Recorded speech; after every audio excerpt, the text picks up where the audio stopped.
राधे राधे दोस्तों। श्रीमद् भागवत कथा के अगले एपिसोड में आपका स्वागत है। नारद जी ने कहा, मैं सर्वोत्तम लोक समझकर पृथ्वी में आया था। यहाँ पुष्कर, प्रयाग, काशी, गोदावरी, हरिद्वार, कुरुक्षेत्र, श्रीरंग और सेतु बंध आदि कई तीर्थों में मैं इधर उधर विचरता रहा, किंतु मुझे कहीं भी मन को संतोष देने वाली शांति नहीं मिली। इस समय अधर्म के सहायक कलयुग ने सारी पृथ्वी को पीड़ित कर रखा है। अब यहाँ सत्य, शौच, दया, दान आदि कुछ भी नहीं है। बेचारे जीव केवल अपना पेट पालने में लगे हुए हैं। वो झूठ बोलते हैं, आलसी, मंद बुद्धि, भाग्यहीन, उपद्रवग्रस्त हो गए हैं। जो साधु संत कहे जाते हैं वो पूरे पाखंडी हो गए हैं। देखने में तो वो विरक्त हैं, किंतु स्त्री, धन आदि सभी का परिग्रह करते हैं। घरों में स्त्रियों का राज्य है। साले सलाहकार बने हुए हैं। लोभ से लोग कन्या विक्रय करते हैं और स्त्री पुरुषों में कलह मचा हुआ है। महात्माओं के आश्रम, तीर्थ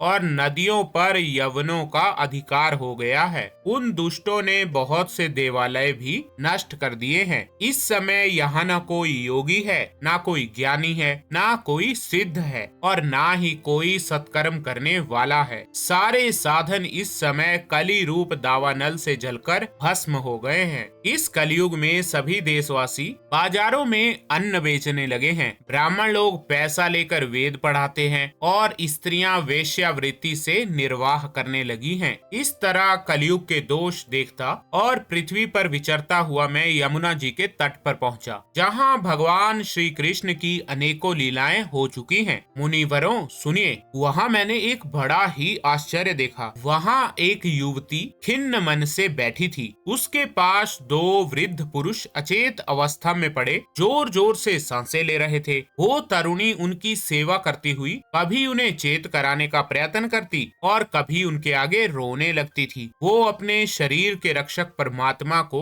दशों दिशाओं में देख रही थी। उसके चारों ओर सैकड़ों स्त्रियां उसे पंखा झल रही थी और बार बार उसे समझाती जाती थी। दूर से ये सब देखकर कौतूहलवश मैं उसके पास चला गया। मुझे देखकर वो युवती खड़ी हो गई और बड़ी व्याकुल होकर कहने लगी, अजी महात्मा जी, क्षण भर ठहर जाइए और मेरी चिंता को भी नष्ट कर दीजिए। आपके वचनों से मेरे दुख की भी बहुत कुछ शांति हो जाएगी। मनुष्य का जब बड़ा भाग्य होता है तभी आपके दर्शन हुआ करते हैं। तो नारद जी कहते हैं, तब मैंने उस स्त्री से पूछा, देवी तुम कौन हो और ये दोनों पुरुष तुम्हारे क्या होते हैं और तुम्हारे पास ये कमल नयनी देवियां कौन हैं? तुम हमें विस्तार से अपने दुख का कारण बताओ। फिर युवती ने कहा, मेरा नाम भक्ति है। ये ज्ञान और वैराग्य नामक मेरे पुत्र हैं। समय के फेर से ही ये ऐसे जर्जर हो गए हैं। ये देवियां गंगा जी आदि नदियां हैं। ये सब मेरी सेवा करने के लिए ही आई हैं। इस प्रकार साक्षात देवियों के द्वारा सेवित होने पर भी मुझे सुख शांति नहीं है।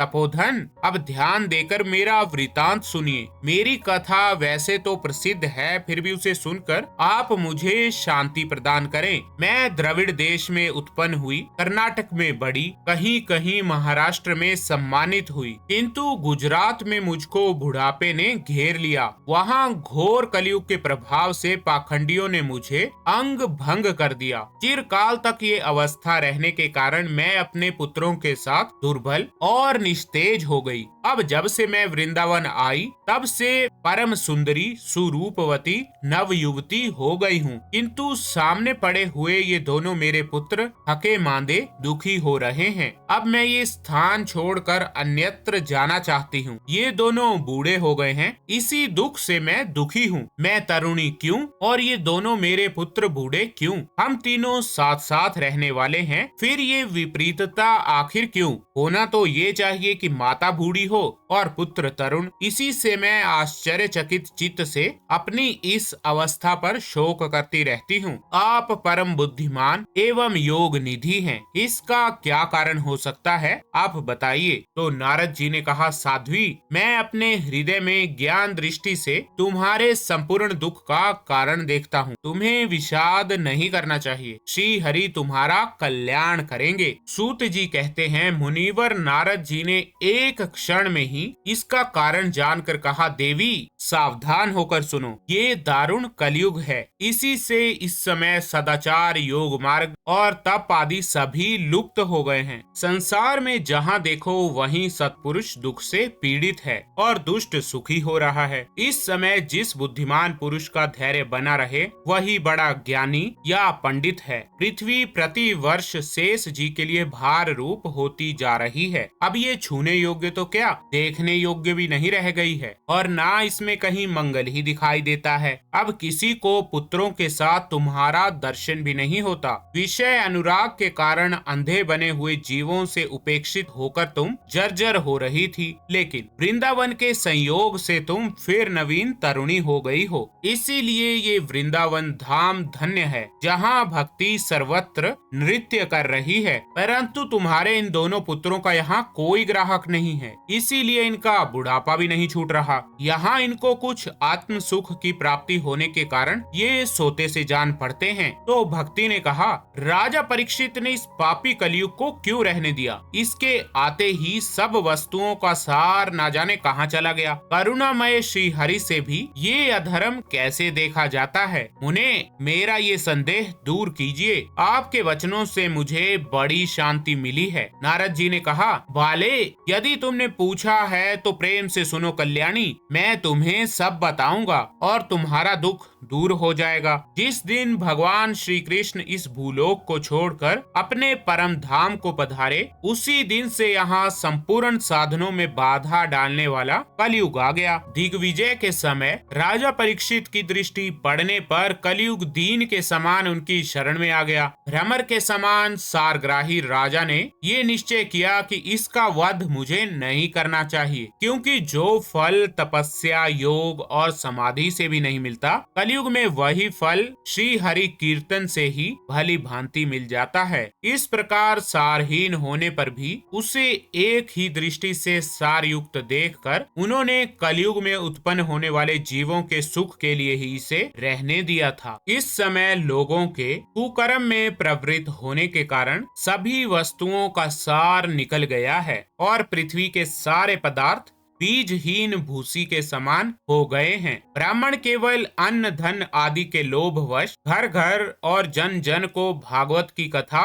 सुनाने लगे हैं। इसीलिए कथा का सार चला गया। तीर्थों में नाना प्रकार के अत्यंत घोर कर्म करने वाले नास्तिक और नारकीय पुरुष भी रहने लगे हैं। इसीलिए तीर्थों का भी प्रभाव जाता रहा। जिनका चित्त निरंतर काम, क्रोध, लोभ, तृष्णा से तपता रहता है, वो भी तपस्या का ढोंग करने लगे हैं। इसीलिए तपस्या का भी सार निकल गया। मन पर काबू न होने के कारण तथा लोभ, दंभ और पाखंड का आश्रय लेने के कारण और शास्त्र का अभ्यास ना करने से ध्यान योग का भी फल मिट गया। पंडितों की ये दशा है कि वो अपनी स्त्रियों के साथ पशु की तरह रमण करते हैं। उनमें संतान पैदा करने की ही कुशलता पाई जाती है। मुक्ति साधन में वो सर्वथा अकुशल हैं। संप्रदाय अनुसार प्राप्त हुई वैष्णवता भी कहीं देखने में नहीं आती। इस प्रकार जगह जगह सभी वस्तुओं का सार लुप्त हो गया है। ये तो इस युग का स्वभाव ही है, इसमें किसी का दोष नहीं है।